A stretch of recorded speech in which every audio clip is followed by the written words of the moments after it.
Saya minta maaf, Tuan Muda. Lantainya licin. Di kaki pegunungan Song, di Provinsi Henan, Tiongkok, berdirilah sebuah nama yang menjadi legenda, Kuil Shaolin. Tempat ini adalah epicentrum dunia bela diri, sebuah benteng tradisi berusia ribuan tahun. Udara di sini terasa berat oleh aroma dupa yang terbakar, teriakan para murid yang berlatih, dan keheningan para biksu meditatif. Namun, sedikit yang tahu, di antara ratusan murid dan puluhan master, ada seorang pria yang tidak berada di sana untuk berlatih. Namanya Agus Santoso. Agus, seorang pria kurus berusia akhir 30-an, berasal dari sebuah desa kecil di lereng Gunung Slamet. Ia adalah seorang TKI, tenaga kerja Indonesia. Pekerjaannya bukan biksu atau murid. Ia adalah penjaga asrama yang menampung para murid internasional. Para pemuda-pemudi dari Amerika, Eropa, dan Asia yang datang membayar mahal untuk mencicipi kehebatan kungfu Shaolin. Agus adalah sosok yang nyaris tak terlihat. Tugasnya sederhana, membersihkan koridor, memastikan gerbang asrama terkunci pada malam hari, mengganti bola lampu yang mati, dan menyapu daun-daun ginkgo yang gugur di halaman asrama. Seragamnya bukan jubah biksu oranye, melainkan seragam kerja biru pudar. Ia selalu menunduk, menyapa para murid dan master dengan senyum sopan yang jarang dibalas. Para murid internasional menganggapnya sebagai staf kebersihan biasa. Para biksu lokal jarang berinteraksi dengannya. Bagi mereka, Agus adalah bagian dari perabot kuil, sama seperti lonceng perunggu tua atau lantai batu yang dingin. Ia adalah bayangan di tengah terangnya reputasi Shaolin. Di Indonesia, Agus bukanlah siapa-siapa. Ia meninggalkan kampungnya setelah sawah orang tuanya gagal panen. Ia memiliki seorang istri dan satu anak perempuan yang menunggu kiriman uangnya setiap bulan. Ia memilih bekerja di Tiongkok, dan takdir membawanya ke Shaolin, bukan karena ia mencari pencerahan bela diri, tetapi karena lowongan pekerjaan sebagai petugas kebersihan asrama adalah satu-satunya yang ia dapatkan. Setiap pagi, sebelum matahari terbit, Agus sudah bangun. Ia akan berdiri di pos jaganya, menghadap ke halaman latihan utama. Dari kejauhan, ia menyaksikan ribuan pukulan membelah udara, tendangan yang lebih cepat dari kedipan mata, dan tubuh-tubuh yang melompat menentang gravitasi. Ia melihat kekuatan, kecepatan, dan disiplin yang luar biasa. Ia mengaguminya dalam diam, lalu kembali ke sapunya. Agus membawa suatu malam, seekor ular bambu berbisa melintas di dekat kakinya saat ia berlatih. Agus tidak melompat kaget. Ia bahkan tidak berhenti bergerak. Kakinya, dengan kelembutan yang luar biasa, hanya bergeser sepersekian inci, memberikan jalan bagi ular itu untuk lewat tanpa merasa terancam. Agus bahkan tidak membuka matanya. Ia telah merasakan kehadiran ular itu jauh sebelum ia mendengarnya. Inilah rahasianya. Ia bukan master. Ia bukan petarung. Ia hanyalah seorang pria yang belajar mendengarkan dengan seluruh tubuhnya. Ia adalah praktisi dari filosofi yang hampir punah, yang tersembunyi di balik seragam petugas kebersihan di jantung kuil bela diri paling terkenal di dunia. Sebuah pengumuman besar mengguncang kuil Shaolin. Untuk pertama kalinya dalam satu dekade, Master Jian Li setuju untuk menjadi tuan rumah Simposium Bela Diri Dunia. Ini bukan turnamen. Ini adalah pertemuan para guru besar dari seluruh penjuru bumi untuk berdiskusi, berdebat, dan mendemonstrasikan filosofi seni mereka. Undangan telah dikirim ke Master Karate dari Okinawa, ahli capoeira dari Brazil, Master Kendo dari Kyoto, dan bahkan praktisi jiu-jitsu dari Amerika. Kuil menjadi sibuk luar biasa. Simposium ini adalah pertaruhan reputasi Master Jian. Ia ingin membuktikan sekali dan untuk selamanya superioritas kungfu Shaolin. Para biksu membersihkan setiap sudut kuil, spanduk-spanduk kaligrafi digantung, dan halaman latihan utama diubah menjadi arena demonstrasi besar. Master Jian melatih murid-murid terbaiknya, terutama Li Feng, tanpa henti. Demonstrasi mereka harus sempurna. Mereka akan menunjukkan baju besi emas, Iron Share Qigong, jari Zen, One Finger Zen, dan tentu saja, pertarungan formasi yang akrobatik dan memukau. Kita tidak akan hanya menunjukkan kekuatan, kata Jian pada murid-muridnya. Kita akan menunjukkan bahwa kita adalah seni bela diri yang hidup, bukan museum. Agus juga sibuk. Asrama internasional akan penuh dengan tamu-tamu penting yang akan menginap di sana. Ia harus memastikan setiap kamar bersih sempurna, air panas berfungsi, dan tidak ada satupun daun yang mengotori jalan setapak. Beban kerjanya berlipat ganda, membuatnya nyaris tidak punya waktu untuk tidur. Para master dunia mulai berdatangan. Mereka adalah figur-figur yang mengesankan. Ada Sensei Tanaka dari Jepang, seorang pria tua bungkuk yang matanya selalu terpejam. Ada Mestre Silva dari Brazil, yang selalu tersenyum dan bergerak seperti penari. Ada Guru Suro, seorang master sepuh pencaksilat dari Indonesia, yang datang dengan kursi roda, ditemani oleh asistennya. Agus merasa sedikit terharu melihat Guru Suro. Ia ingin menyapanya, mengatakan bahwa ia juga dari Indonesia. Tapi ia menahan diri. Ia hanya seorang penjaga. Ia membawakan koper Guru Suro ke kamarnya, menunduk hormat, dan dibalas dengan anggukan singkat oleh sang master tua. Li Feng dan murid-murid Shaolin memandang para tamu dengan sikap superior. Mereka melihat Sensei Tanaka yang bungkuk dan Guru Suro yang memakai kursi roda, dan mereka meremehkan. Mereka datang ke sini untuk melihat masa depan, dan mereka membawa masa lalu. Bisik Li Feng kepada rekan-rekannya, cukup keras untuk didengar oleh Agus yang sedang menyapu di dekatnya. Hari pertama simposium adalah sukses besar bagi Shaolin. Li Feng memimpin demonstrasi yang memukau. Ia mematahkan 6 balok es dengan satu pukulan. Ia melakukan salto 3 kali di udara sebelum mendarat dan memecahkan kendi di kepala murid lain dengan tendangannya. Para master tamu bertepuk tangan, terkesan oleh atletisitas dan kekuatan yang ditampilkan. Master Jian duduk di kursi utamanya. Wajahnya memancarkan kebanggaan. Ia telah membuktikan poinnya. Shaolin adalah kekuatan yang tak tertandingi.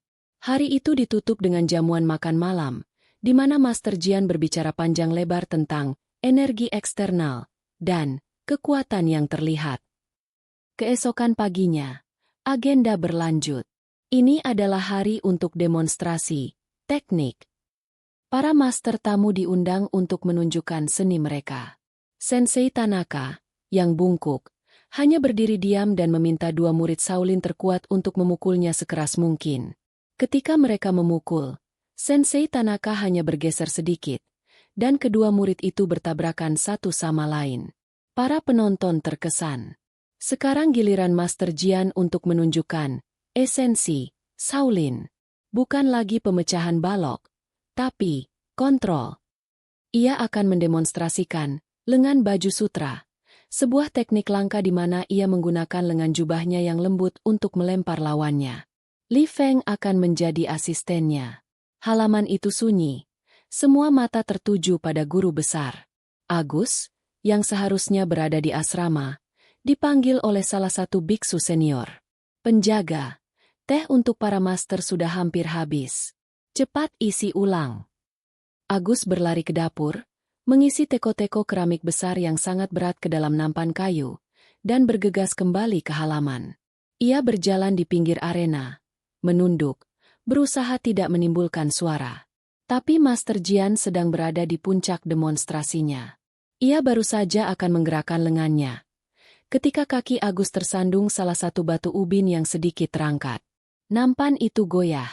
Satu teko keramik jatuh. Prang! Suara pecahan keramik memecah keheningan total. Air teh panas tumpah di atas batu, menimbulkan desis uap. Semua gerakan berhenti. Mata Master Jian, yang tadinya terpejam dalam konsentrasi, kini terbuka lebar, menyala karena amarah. Li Feng menatap Agus seolah ingin membunuhnya. Ratusan pasang mata para master terhebat di dunia, beralih dari guru besar ke seorang petugas kebersihan yang gemetar. Wajah Agus pucat pasi. Maafkan saya, guru besar. Maafkan saya. Ia bergumam, segera berlutut dan mencoba membersihkan pecahan keramik dengan tangan kosongnya. Berhenti. Suara Master Jian menggelegar seperti guntur. Agus membeku. Kamu, kata Jian, suaranya dingin dan menusuk. Kamu bukan hanya menumpahkan teh. Kamu telah menghina tradisi. Kamu telah memutus aliran konsentrasi. Kamu telah mempermalukan kuil ini di depan tamu-tamu kami yang terhormat. Agus menunduk. Dahinya hampir menyentuh tanah.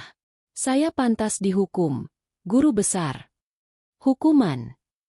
Master Jian tertawa kering. Hukuman apa yang setimpal untuk seekor semut yang mengganggu para denaga? Kamu bahkan tidak layak menerima hukuman. Ia berjalan mendekati Agus, berdiri menjulang di atasnya. Selama 2 tahun kamu menghirup udara Shaolin. Kamu melihat, tapi kamu tidak belajar. Kamu mendengar, tapi kamu tidak mengerti. Master Jian berbalik menghadap para master tamu. Tuan-tuan, maafkan gangguan ini. Ini adalah contoh sempurna dari apa yang terjadi jika tubuh hadir, tetapi pikiran tidak.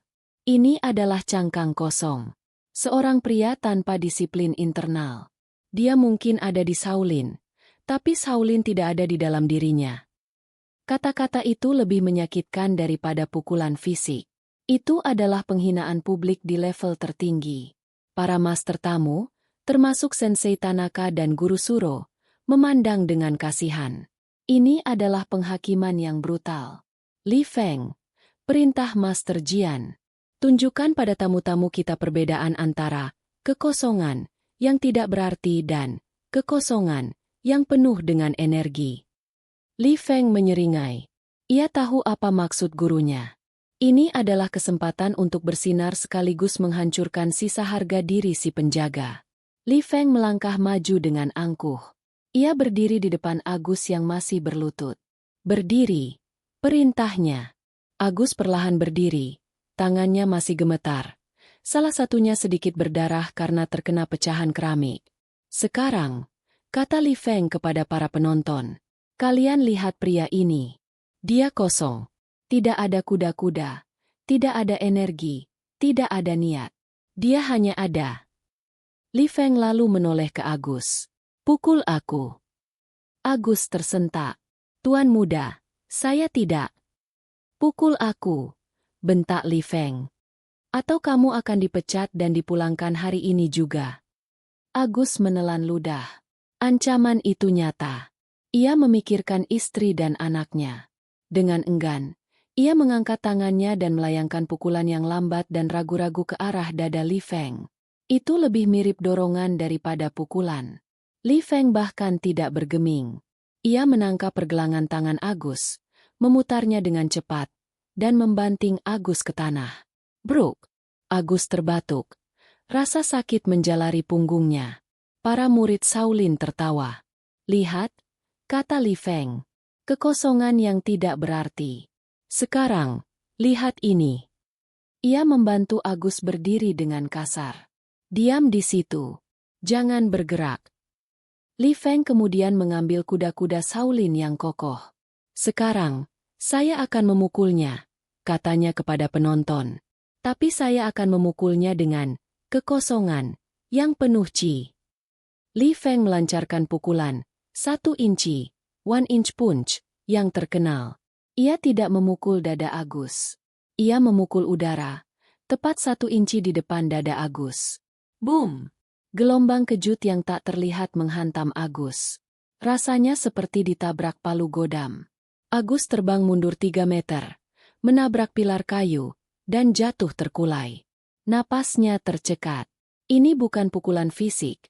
Ini adalah demonstrasi chi yang brutal. Para master tamu terkesiap. Itu adalah demonstrasi kekuatan internal yang luar biasa. Master Jian mengangguk puas. Li Feng berdiri tegak. Bangga. Itulah perbedaan antara kekosongan yang tidak terlatih dan kekosongan yang dikuasai Shaolin. Agus, sambil terbatuk dan memegangi dadanya, berusaha untuk berdiri. 2 biksu penjaga membantunya dengan kasar. Bawa dia pergi. Perintah Master Jian. Muak.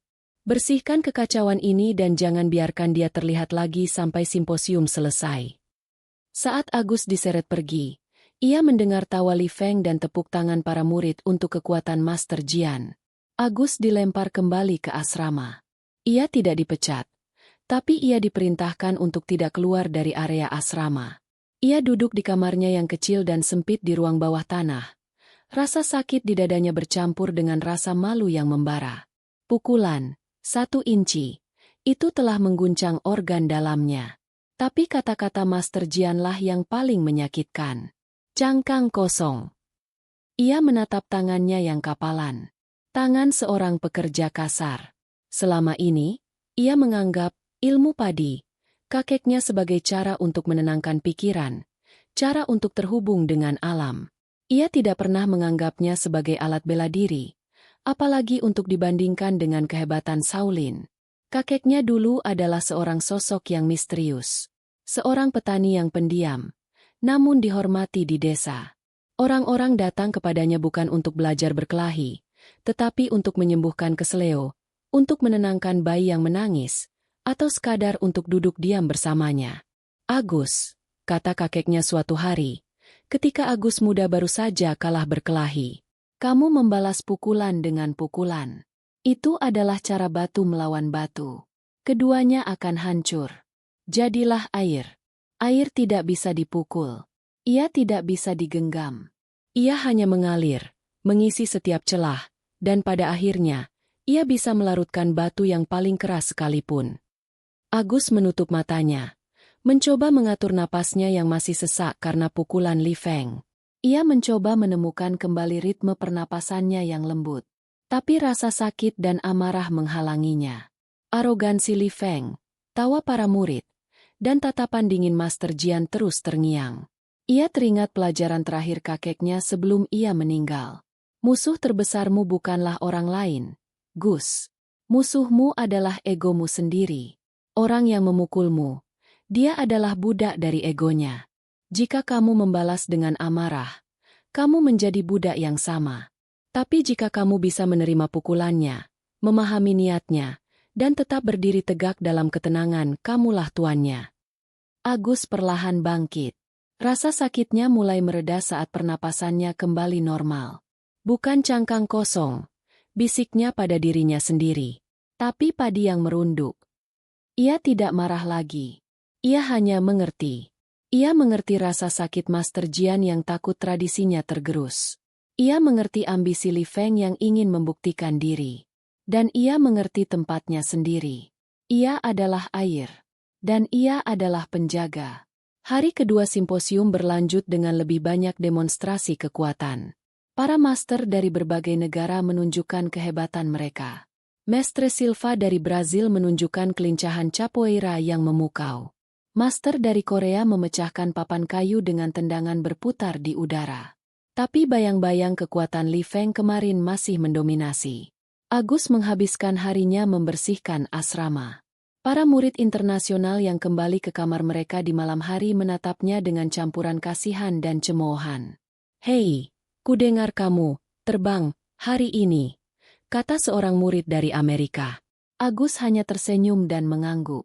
Malam itu, sekitar tengah malam, ketika Agus baru saja akan memulai latihan malamnya di hutan bambu, ia mendengar ketukan pelan di pintunya. Ia terkejut. Tidak ada yang pernah mengunjunginya. Ia membuka pintu. Di depannya berdiri sosok yang tidak ia duga. Itu adalah Sensei Tanaka dari Okinawa. Pria tua bungkuk yang matanya selalu terpejam. Di belakangnya, berdiri guru Suro dari Indonesia, duduk di kursi rodanya, didorong oleh asistennya. Agus membeku. "Tuan-tuan, ada yang bisa saya bantu? Kamar Anda."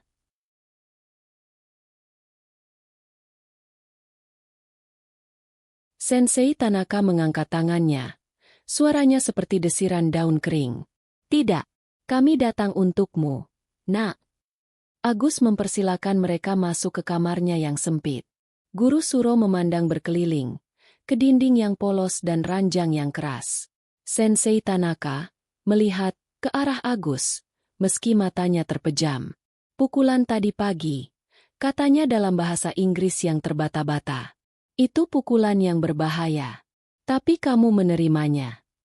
Saya tidak punya pilihan, Tuan," kata Agus. "Selalu ada pilihan," kata Guru Suro, suaranya berat dan berwibawa, berbicara dalam bahasa Indonesia yang fasih, membuat Agus terkejut. "Kamu bisa menegang, dan tulang rusukmu akan patah. Kamu bisa melawan, dan kamu akan dipukul lagi.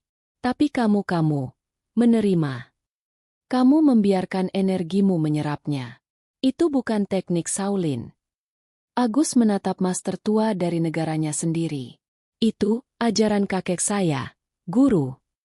Sensei Tanaka mengangguk. Aku merasakannya. Saat semua orang melihat demonstrasi Li Feng, aku merasakan dinding, energi.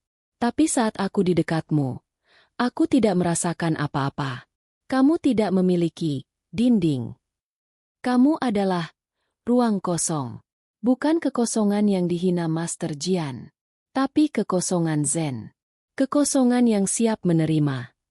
Mengapa tuan-tuan datang ke sini? Tanya Agus.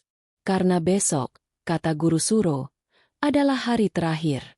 Temanya adalah bela diri sebagai filosofi. Master Jian akan berbicara tentang kekuatan melalui dominasi. Kami ingin menawarkan perspektif lain. Dan kami pikir, kamulah perspektif itu. Agus menatap kedua master tua itu dengan tidak percaya. Saya hanya petugas kebersihan. Tuan lihat sendiri apa yang terjadi. Saya dipermalukan. Kamu dipermalukan, tapi kamu tidak hancur, balas Sensei Tanaka.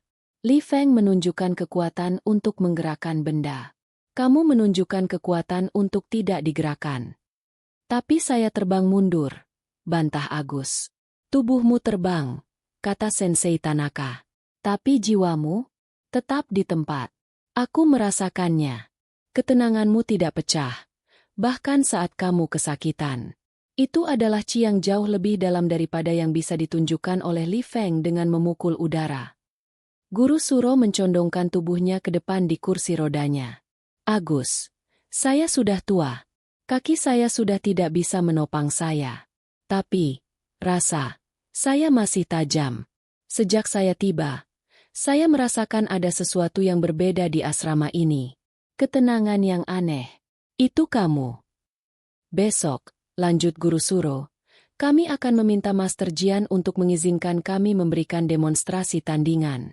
Bukan demonstrasi kekuatan, tapi demonstrasi penerimaan. Agus menggelengkan kepalanya. Saya tidak bisa. Master Jian akan menghancurkan saya. Saya akan kehilangan pekerjaan saya. Anak istri saya di rumah. Anak istrimu akan lebih bangga pada ayah yang berdiri untuk sesuatu, daripada ayah yang hidup selamanya dalam bayang-bayang, kata Guru Suro tegas. Ini bukan tentang melawan Master Jian. Ini tentang menunjukkan padanya sesuatu yang telah ia lupakan. Sensei Tanaka menimpali. Kami tidak memintamu untuk bertarung. Kami tidak memintamu untuk menang. Kami hanya memintamu untuk menunjukkan pada dunia apa yang kamu lakukan di hutan bambu setiap malam. Agus terkesiap. Anda tahu. Sensei Tanaka tersenyum tipis. Mataku mungkin buta. Tapi aku bisa melihat gerakan angin di antara bambu yang seharusnya tidak ada. Itu gerakan yang indah. Itu adalah tarian air. Agus terdiam lama. Ini adalah pertaruhan terbesar dalam hidupnya. Melawan guru besar Shaolin di kuilnya sendiri. Di depan seluruh dunia bela diri. Ini gila. Tapi melihat tatapan Guru Suro dan Sensei Tanaka, ia tahu ini bukan lagi tentang dirinya. Ini tentang warisan kakeknya. Baik, kata Agus pelan. Saya akan melakukannya. Tapi saya tidak akan bertarung. Saya hanya akan menyapu. Hari ketiga simposium adalah puncaknya. Aula utama penuh sesak. Udara terasa tegang. Agenda hari ini adalah debat filosofis. Master Jian membuka sesi dengan pidato yang berapi-api tentang Wudei, moralitas bela diri, versi Shaolin, disiplin, kekuatan, dan kemenangan sebagai pembuktian spiritual. Seni bela diri yang tidak bisa membela dirinya sendiri, kata Master Jian, adalah tarian yang gagal. Filosofi sejati terukir dalam kemampuan untuk mendominasi kekacauan, baik di dalam diri maupun di luar. Pidatonya disambut tepuk tangan meriah dari para muridnya. Setelah beberapa master lain berbicara, tibalah giliran Sensei Tanaka. Pria tua bungkuk itu berjalan pelan ke tengah. Master Jian berbicara tentang dominasi. Saya ingin berbicara tentang harmoni, katanya. Master Jian berbicara tentang kekuatan untuk memukul. Saya ingin berbicara tentang kekuatan untuk menerima. Master Jian mendengus pelan, nyaris tak terdengar. Harmoni tidak memenangkan pertarungan, Sensei. Benarkah? Tanya Sensei Tanaka. Maka, dengan hormat, Guru Besar, saya dan rekan saya, Guru Suro, ingin meminta sebuah demonstrasi. Bukan dari kami, tapi dari seorang pria di kuil ini yang kami yakini telah menguasai seni, menerima. Seluruh aula bingung. Master Jian menyipitkan matanya. Siapa yang Anda maksud? Salah satu biksu meditatif kami. Bukan, kata Guru Suro dari kursinya. Kami merujuk pada penjaga asrama Anda, Tuan Agus Santoso. Jika kemarin suara pecahan teko membuat aula hening, hari ini nama itu meledak seperti bom. Para murid Shaolin tertawa terbahak-bahak. Li Feng, yang duduk di barisan depan, menggelengkan kepalanya tak percaya. Ini lelucon. Master Jian bangkit dari kursinya. Wajahnya merah padam. Sensei, Guru Suro, Anda berdua adalah tamu terhormat. Tapi ini adalah penghinaan. Anda ingin menjadikan penjaga saya, seorang pria yang kemarin terbukti kosong, sebagai demonstran filosofi? Dia bahkan tidak tahu arti kata filosofi. Justru karena itu, kata Sensei Tanaka tenang.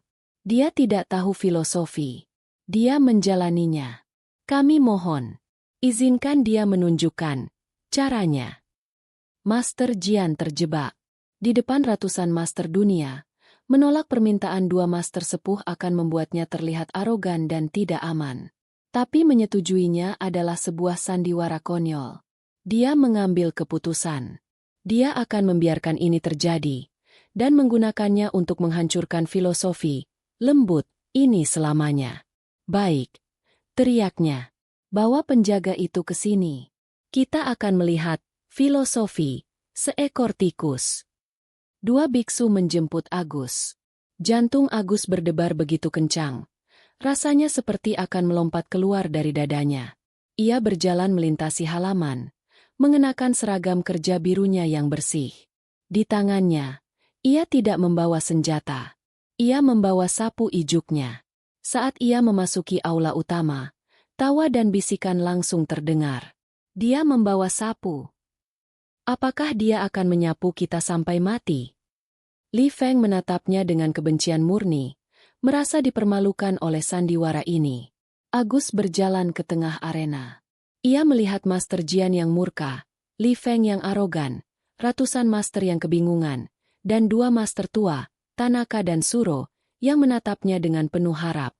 Jadi, kata Master Jian, suaranya meneteskan sarkasme. Sang filsuf sapu telah tiba.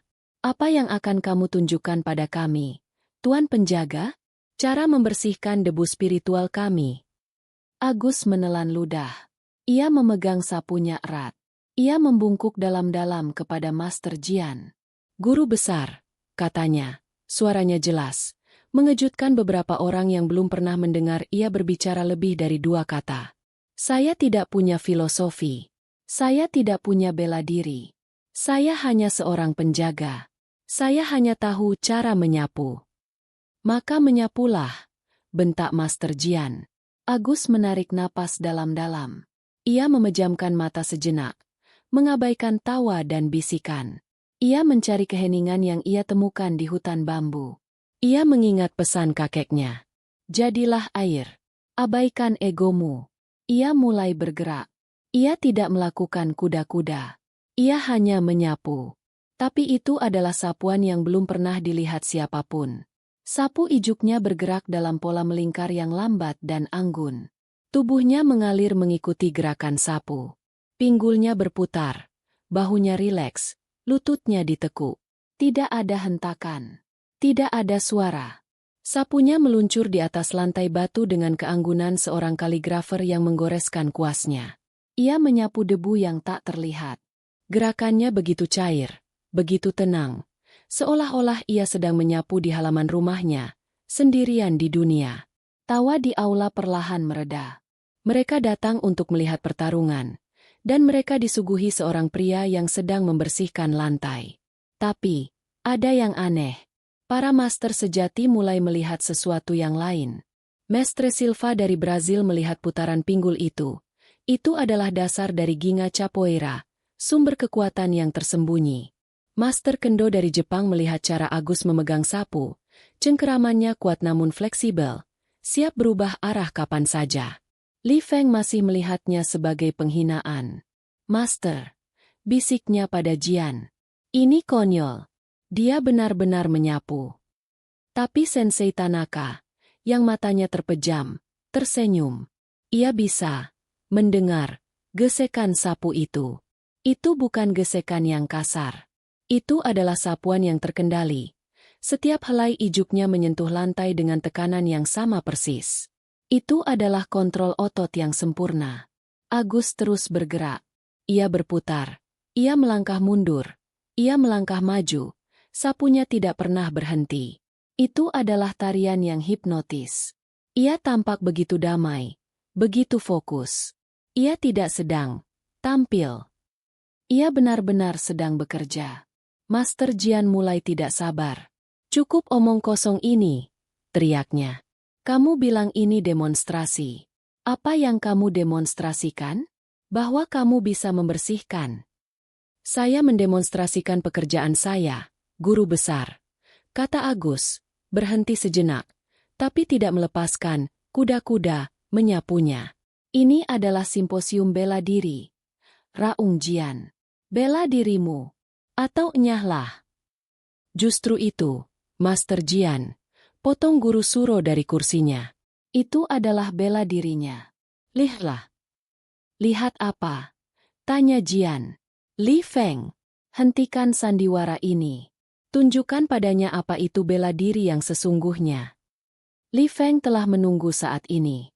Ini adalah kesempatan untuk menebus penghinaan publik, karena harus menonton seorang petugas kebersihan. Ia melompat ke arena, meretakkan buku-buku jarinya. Dengan senang hati, "Guru." "Penjaga," kata Li Feng, menyeringai. "Letakkan sapumu yang konyol itu dan hadapi aku." Agus menggelengkan kepalanya. "Saya tidak akan melawan Anda, Tuan Muda. Melawan atau tidak, kamu akan merasakan sakit." Li Feng tidak menunggu lagi. Ia melesat maju. Ia melancarkan serangan pertama. Sebuah tendangan samping lurus yang cepat, mengarah ke rusuk Agus. Ini adalah serangan standar Shaolin, dirancang untuk mematahkan tulang. Para master menahan napas. Agus tidak melompat mundur. Ia tidak mencoba memblokir. Sesaat sebelum tendangan itu mendarat, tubuhnya hanya bergeser. Seperti sebatang padi yang ditiup angin. Ia memutar pinggulnya sedikit. Tendangan Li Feng, yang mengarah ke rusuknya, kini hanya menyerempet udara tipis di depan perut Agus. Kaki Li Feng mendarat di lantai dengan keras, membuatnya sedikit kehilangan keseimbangan karena momentumnya sendiri. Li Feng terkejut. Dia meleset? Tidak mungkin. Dia menyerang lagi. Kali ini dengan rentetan 3 pukulan cepat ke wajah Agus. Rentetan pukulan bintang. Agus, sambil masih memegang sapunya, hanya menunduk, mengelak, dan melangkah ke samping. Gerakannya minimalis. Ia tidak membuang energi. Pukulan pertama Li Feng melewati telinga kirinya. Pukulan kedua melewati bahu kanannya. Pukulan ketiga menghantam udara kosong tempat Agus berdiri sepersekian detik sebelumnya. Tawa di aula telah mati total, tergantikan oleh keheningan yang tegang. "Diam kau!" teriak Li Feng, kini marah. Ia menyerang dengan sapuan kaki rendah yang kuat, dirancang untuk mematahkan pergelangan kaki. Agus, lagi-lagi, tidak melompat. Ia hanya mengangkat kakinya sedikit, seolah sedang melangkahi genangan air. Sapuan kaki Li Feng lewat di bawahnya. Dan saat kaki Li Feng masih di udara, Agus melakukan sesuatu yang tidak terduga. Ia menggunakan sapunya. Bukan untuk memukul. Bukan untuk menusuk. Ia hanya menyapu kaki Li Feng yang sedang mengambang di udara itu. Itu adalah sentuhan yang lembut. Geseran ijuk di pergelangan kakinya. Tapi itu sudah cukup. Momentum Li Feng yang sudah tidak stabil, ditambah dengan gangguan kecil dari sapu itu, membuatnya kehilangan keseimbangan total. Li Feng berputar dan jatuh terjerembab ke lantai batu. Hening. Keheningan yang total dan absolut. 100 master bela diri terhebat di dunia menatap pemandangan itu dengan mulut ternganga. Li Feng, sang naga Shaolin, murid kebanggaan guru besar Jian, baru saja dijatuhkan. Bukan oleh pukulan. Bukan oleh kuncian. Bukan oleh bantingan. Dia dijatuhkan oleh sapu ijuk. Oleh seorang petugas kebersihan. Li Feng bangkit dengan cepat. Wajahnya merah padam karena malu dan amarah. Itu kebetulan. Dasar licik. Dia menyerang lagi. Kali ini dengan seluruh kekuatannya. Dia melompat. Melakukan tendangan kupu-kupu ganda di udara. Sebuah gerakan indah yang biasa mengundang tepuk tangan. Agus menatap serangan yang datang. Hanya berdiri diam. Sesaat sebelum kaki Li Feng menghantamnya, Agus mengambil satu langkah mundur, tepat di luar jangkauan tendangan itu. Kaki Li Feng menghantam lantai batu dengan keras. Arg! Li Feng meringis kesakitan di pergelangan kakinya. Sebelum Li Feng bisa pulih, Agus melangkah maju. Sapunya bergerak lagi. Kali ini, ia menyapu lantai tepat di depan kaki tumpuan Li Feng. Debu halus yang tak terlihat, yang selalu ada di lantai batu tua itu, terangkat sedikit. Li Feng, yang mencoba memindahkan berat badannya ke kaki tumpuannya, menginjak debu halus itu. Kakinya tergelincir. Sekali lagi, ia jatuh. Kali ini lebih keras. Master Jian Li, di kursinya, mencengkeram lengan kursinya begitu erat hingga buku-buku jarinya memutih. Wajahnya bukan lagi marah. Wajahnya pucat. Dia tidak mengerti apa yang dia lihat. Tidak ada qi. Tidak ada kekuatan. Tidak ada teknik yang dia kenali. Tapi murid terbaiknya kini terbaring di lantai untuk kedua kalinya. Ini bukan kungfu, teriak Li Feng, bangkit dengan tertatih. Ini trik kotor. Itu bukan trik. Suara guru Suro dari Indonesia memecah keheningan. Itu adalah rasa. Dia tidak melawan kekuatanmu. Nak, dia menggunakan kekuatanmu untuk melawanmu. Dia tidak melawanmu. Dia melawan ketidakseimbangan. Li Feng, dibutakan oleh amarah, menerjang maju, mengabaikan teknik, dan mencoba menangkap Agus dengan kekuatan kasar. Agus tidak mundur. Ia membiarkan Li Feng datang. Li Feng menerjang untuk memeluk Agus, mencoba menggunakan teknik gulat Shaolin untuk membantingnya. Tepat saat lengan Li Feng hampir melingkari tubuhnya, Agus berputar.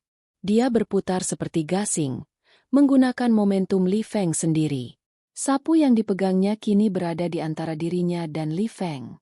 Ujung gagang sapu yang terbuat dari kayu keras itu, dengan sendirinya, menekan titik lemah di bawah tulang rusuk Li Feng. Itu bukan tusukan. Itu hanya tekanan. Hahaha. Li Feng merasakan sengatan listrik yang melumpuhkan menjalar di tubuhnya. Cengkeramannya mengendur. Agus terus berputar. Masih mengalir. Ia tidak berhenti. Ia menggunakan sapunya lagi. Kali ini, ia mengaitkan sapu itu di belakang lutut Li Feng. Dan ia menariknya. Pelan. Seperti seorang ibu yang menarik kursi untuk anaknya duduk. Li Feng, yang tubuhnya masih kejang karena tekanan di tulang rusuknya, tidak bisa berbuat apa-apa. Ia jatuh terduduk di lantai. Keras. Agus berhenti.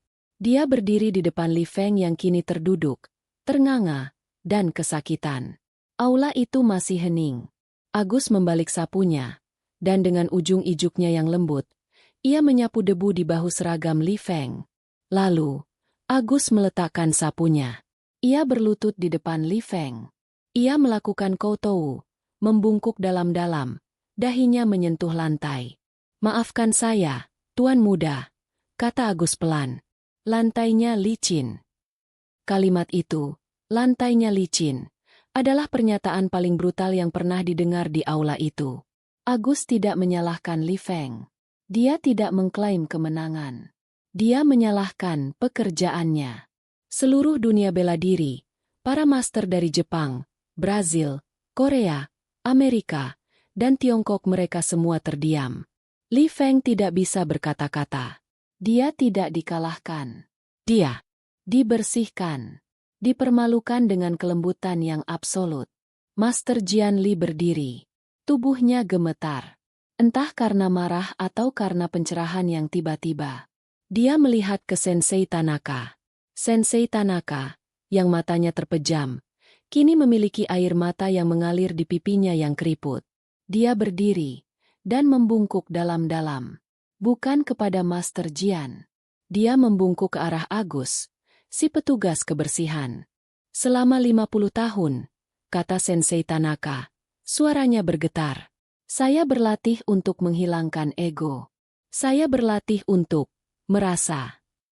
Hari ini, saya dikalahkan oleh seorang pria yang bahkan tidak perlu berlatih. Dia adalah ego yang hilang itu. Dia berbalik ke Master Jian. Guru besar, Anda menunjukkan kepada kami kekuatan untuk memecahkan batu. Pria ini, dia menunjuk Agus, menunjukkan kepada kami kekuatan untuk tidak dipecahkan. Anda menunjukkan Qi eksternal. Dia menunjukkan Wu Wei, tindakan tanpa usaha. Mestre Silva dari Brazil berdiri. Luar biasa. Gerakan kaki itu, dia tidak melawan. Dia mengundang kekosongan. Jogo bonito. Permainan yang indah. Para master lain, satu persatu, mulai berdiri. Bukan untuk bertepuk tangan. Tepuk tangan terlalu berisik untuk momen ini. Mereka berdiri dan membungkuk dalam diam ke arah Agus. Itu adalah pemandangan yang paling absurd. Para guru besar terhebat di planet ini, dalam jubah sutra dan sabuk hitam mereka, memberikan penghormatan tertinggi kepada seorang TKI berseragam biru pudar yang berlutut di lantai. Dunia bela diri, terdiam. Guru Suro, dari kursi rodanya, meminta asistennya untuk mendorongnya ke tengah arena. Ia berhenti di samping Agus, yang masih berlutut. Bangunlah, nak, kata Guru Suro dalam bahasa Indonesia. Agus berdiri, tapi tetap menunduk. Angkat kepalamu, kata Guru Suro. Agus mengangkat kepalanya, menatap mata sang master tua. Siapa nama kakekmu? Harjo, Guru, jawab Agus. Mata Guru Suro membelalak sesaat. Halo, Harjo, si petani tenang, dari lereng Slamet. Agus mengangguk. Bingung. Anda kenal kakek saya? Guru Suro tertawa pelan. Kenal? Saya pernah mencoba menyerangnya. 40 tahun lalu, saat saya masih muda dan sombong seperti anak ini. Ia menunjuk Li Feng. Saya menyerangnya di sawah. Dan saya berakhir duduk di lumpur. Bingung mengapa saya jatuh. Guru Suro menatap berkeliling aula. Tuan-tuan, Anda semua mencari master tersembunyi di gunung dan kuil. Saya menemukan yang terhebat di sawah berlumpur. Dan hari ini, cucunya menyapu lantai di Shaolin. Dia menatap Agus lagi. Ilmu padi. Dia tidak mengajarkannya padamu, bukan? Tidak, Guru, kata Agus. Dia hanya memintaku menyapu, mencangkul, dan mendengarkan angin. Dia bilang itu cara hidup. Tepat, kata Guru Suro. Dia tidak mewariskan teknik. Dia mewariskan pemahaman. Sesuatu yang telah dilupakan oleh banyak dari kita yang sibuk mengumpulkan jurus. Kini giliran Master Jian yang melangkah maju. Seluruh aula menahan napas. Apa yang akan dilakukan sang guru besar? Mengusir Agus? Menyerangnya sendiri? Master Jian Li berjalan perlahan. Setiap langkahnya terasa berat. Ia melewati muridnya, Li Feng, yang masih terduduk di lantai, terlalu malu untuk berdiri. Ia berhenti tepat di depan Agus. Mereka berdiri berhadapan. Sang guru besar Shaolin, penjelmaan kekuatan eksternal, dan sang petugas kebersihan TKI, penjelmaan penerimaan internal. Mata Master Jian menatap Agus. Ia mencari kebencian, kebanggaan, atau kemenangan di mata pria Indonesia itu. Dia tidak menemukan apa-apa. Dia hanya menemukan ketenangan. Mata seorang pria yang hanya ingin kembali bekerja. Master Jian telah menghabiskan hidupnya mempelajari teks-teks kuno. Dia teringat satu ajaran Bodhidharma, pendiri Zen. Untuk menemukan kedamaian, jadilah seperti ruang kosong. Kemarin, dia menyebut Agus, cangkang kosong. Hari ini, dia menyadari bahwa Agus adalah ruang kosong yang dibicarakan para leluhur. Kekosongan yang menerima segalanya dan, dengan demikian, menguasai segalanya. Dalam satu gerakan yang mengejutkan seluruh dunia, Master Jian Li, sang naga Shaolin yang arogan, mengangkat kedua tangannya dalam salam hormat biksu. Dan dia membungkuk dalam-dalam. Sangat dalam. Dahinya hampir menyentuh lantai. Sebuah koutou penuh. "Saya salah," kata guru besar. Suaranya serak oleh emosi. "Saya telah menghina seorang master sejati." Aula itu terguncang. Jika tadi mereka terdiam, sekarang mereka membeku. Seorang guru besar Shaolin meminta maaf kepada seorang petugas kebersihan. Saya bukan master, guru besar," kata Agus. Panik, mencoba mengangkat Master Jian. "Bukan." Master Jian berdiri tegak. Matanya kini basah. "Saya melatih murid saya untuk mematahkan batu. Anda bahkan tidak perlu menyentuh lawan untuk mengalahkannya. Saya mengajari mereka untuk menggunakan kekuatan. Anda mengajari mereka bahwa tidak menggunakan kekuatan adalah kekuatan tertinggi." Master Jian berbalik menghadap murid-muridnya. "Kalian semua, kalian tertawa kemarin. Hari ini, kalian berlutut. Beri hormat pada Sifu. Sifu Agus." Li Feng, dengan wajah pucat, bangkit, dan berlutut. Diikuti oleh ratusan murid Shaolin lainnya. Mereka berlutut di depan Agus. Agus benar-benar bingung. Ini di luar kendalinya. "Tolong, tuan-tuan, bangunlah. Saya mohon. Saya hanya penjaga." "Tidak lagi," kata Master Jian. "Mulai hari ini, kamu bukan lagi penjaga asrama. Kamu akan menjadi penasihat kehormatan kuil Shaolin. Kamu akan mengajar saya." Tawaran itu menggantung di udara. Sebuah posisi yang didambakan oleh jutaan seniman bela diri. Menjadi guru bagi guru besar. Agus menatap Master Jian. Lalu ia menatap Guru Suro dan Sensei Tanaka. Ia menatap Li Feng yang masih berlutut. Lalu ia menggelengkan kepalanya pelan. "Saya menghargai tawaran Anda, guru besar." "Sungguh," kata Agus. "Tapi saya tidak bisa menerimanya." Master Jian terkejut. "Apa? Mengapa? Kamu bisa mendapatkan apa saja." "Saya sudah memiliki apa yang saya butuhkan," kata Agus. "Saya punya pekerjaan. Saya punya istri dan anak perempuan di rumah yang menunggu saya. Dan..." Agus mengambil sapunya yang tergeletak di lantai. Ia memegangnya dengan mantap. "Dan lantai ini masih kotor, guru besar." Agus membungkuk hormat sekali lagi. "Dengan izin Anda," katanya. Dan di depan para master dunia yang terdiam, di depan guru besar yang tertegun, di depan para murid yang berlutut, Agus Santoso kembali menyapu. Dia berbalik dan mulai menyapu pecahan keramik dari insiden kemarin, yang belum sempat dibersihkan sepenuhnya. Gerakannya tenang, fokus, dan damai. Simposium ditutup hari itu. Bukan dengan pidato Master Jian, tapi dengan gambar seorang petugas kebersihan yang menyapu lantai, mengabaikan tatapan seluruh dunia. Berita tentang apa yang terjadi di Shaolin menyebar seperti api. Bukan melalui siaran pers resmi, tetapi melalui bisikan para master yang pulang ke negara mereka masing-masing. Di sebuah dojo di Okinawa, Sensei Tanaka menceritakan, "Saya melihat seorang pria yang mengalahkan lawannya dengan debu." Di sebuah roda di Rio de Janeiro, Mestre Silva berkata, "Saya melihat seorang pria yang lebih lincah dari penari manapun, hanya dengan melangkah mundur." Di sebuah padepokan di Jakarta, Guru Suro memberitahu murid-muridnya, "Saya melihat ilmu padi yang sesungguhnya. Ilmu yang tidak mencari musuh, sehingga ia tidak terkalahkan." Dunia bela diri, yang terbiasa dengan turnamen, sabuk, dan peringkat, tiba-tiba dihadapkan pada sebuah paradoks. master terhebat yang mereka temui dalam 1 dekade adalah seorang TKI yang menolak gelar master. Majalah-majalah bela diri internasional kebingungan.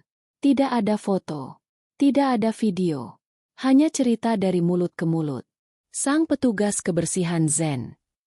Master sapu ijuk.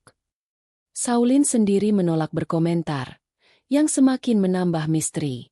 Filsafat, kekuatan lembut, tiba-tiba menjadi tren.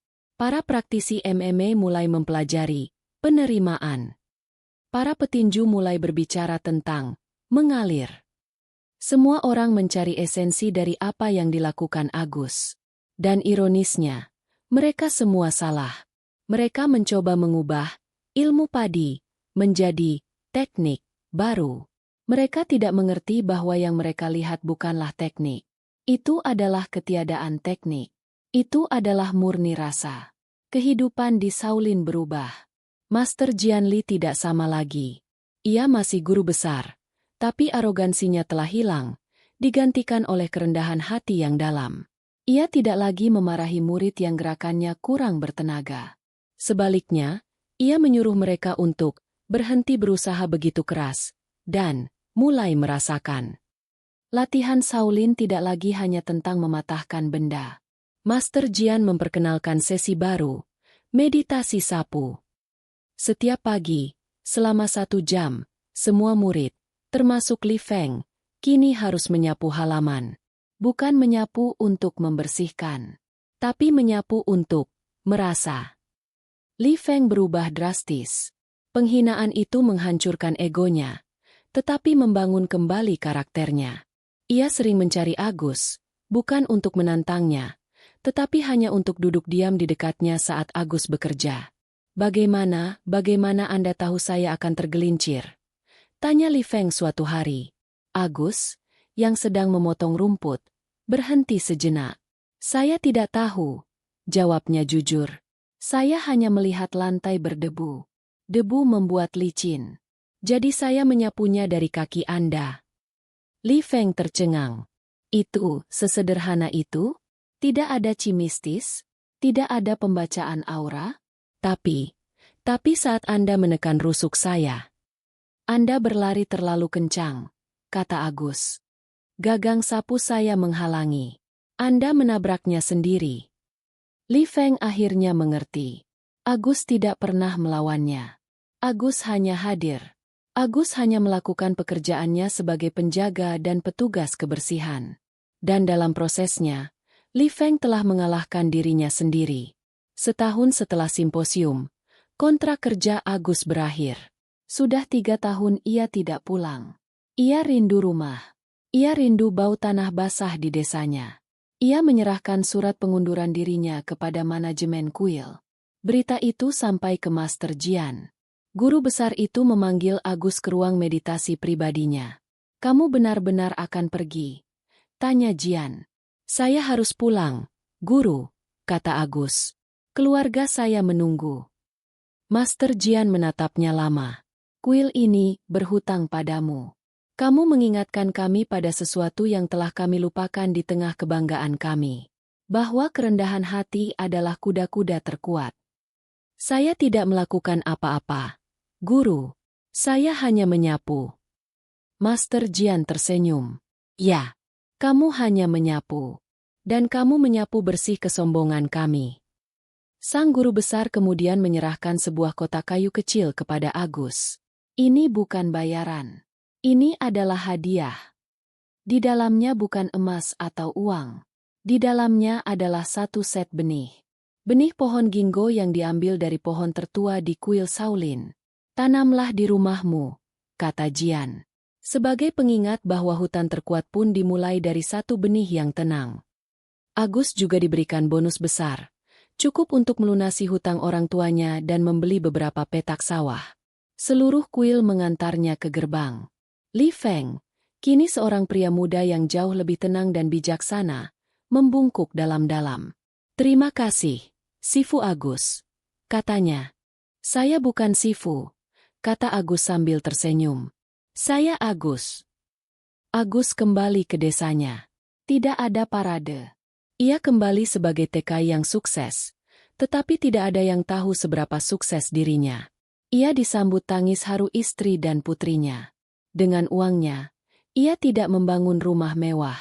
Ia memperbaiki rumah orang tuanya, membeli sawah, dan membangun sistem irigasi kecil untuk desanya. Ia kembali menjadi petani, seperti kakeknya. Ia menanam benih ginkgo dari Shaolin di sudut sawahnya. Kadang-kadang, para pemuda di desanya, yang mendengar rumor samar-samar, datang kepadanya. "Pak Agus, ajari kami kungfu." Agus tertawa. "Saya tidak tahu kungfu." "Kalau begitu, ajari kami silat." "Saya juga tidak tahu silat," jawabnya. "Lalu apa yang Pak Agus tahu?" Agus memandang ke sawahnya yang hijau, ke padi yang mulai merunduk. "Saya tahu cara mencangkul. Saya tahu cara mendengarkan angin. Dan saya tahu cara menyapu halaman." Para pemuda itu kecewa dan pergi. Tapi beberapa, yang paling sabar, tetap tinggal. Mereka tidak bertanya lagi. Mereka hanya ikut bekerja dengan Agus di sawah. Mereka belajar bahwa cara Agus mencangkul tidak membuat pinggang pegal. Cara Agus mengikat padi memiliki ritme. Mereka tidak belajar berkelahi. Mereka belajar hidup. Mereka belajar ilmu padi, tanpa pernah tahu namanya. Beberapa tahun kemudian, seorang jurnalis bela diri dari Amerika, yang terobsesi dengan legenda Master Sapu Ijuk, berhasil melacak Agus. Ia menghabiskan berminggu-minggu mencari padepokan Master Agus. Ia akhirnya menemukan Agus, bukan di padepokan, tapi di tengah sawah berlumpur, mengenakan caping dan kaos yang sobek, sedang menanam padi. "Master Agus?" teriak jurnalis itu, bersemangat. Agus mendongak. "Bingung. Cari siapa, Mas?" Andalah Master Sapu Ijuk, orang yang mengalahkan Shaolin." Agus tertawa. "Shaolin? Saya dulu kerja di sana. Jadi tukang bersih-bersih. Tapi saya tidak pernah mengalahkan siapapun." Jurnalis itu frustrasi. "Tapi ceritanya, Li Feng, Master Jian." Agus menghela napas, membersihkan lumpur dari tangannya. "Oh, anak muda itu. Ya, dia jatuh.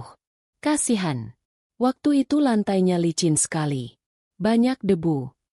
Jurnalis itu akhirnya mengerti. Dia tidak akan pernah mendapatkan pengakuan yang ia cari. Master sejati tidak pernah mengaku sebagai master. Jurnalis itu pulang dan tidak menulis artikel. Ia tidak ingin merusak kesucian tempat itu. Tapi ia membawa satu foto. Foto seorang pria Indonesia sederhana, tersenyum damai di tengah sawah, dengan pohon ginkgo kecil yang tumbuh subur di belakangnya. Di dunia bela diri, nama Agus Santoso tetap menjadi legenda. Bukan sebagai petarung, tapi sebagai pengingat. Pengingat bahwa di dunia yang sibuk mencari kekuatan untuk menyerang, kekuatan terbesar mungkin terletak pada kerendahan hati untuk menyapu.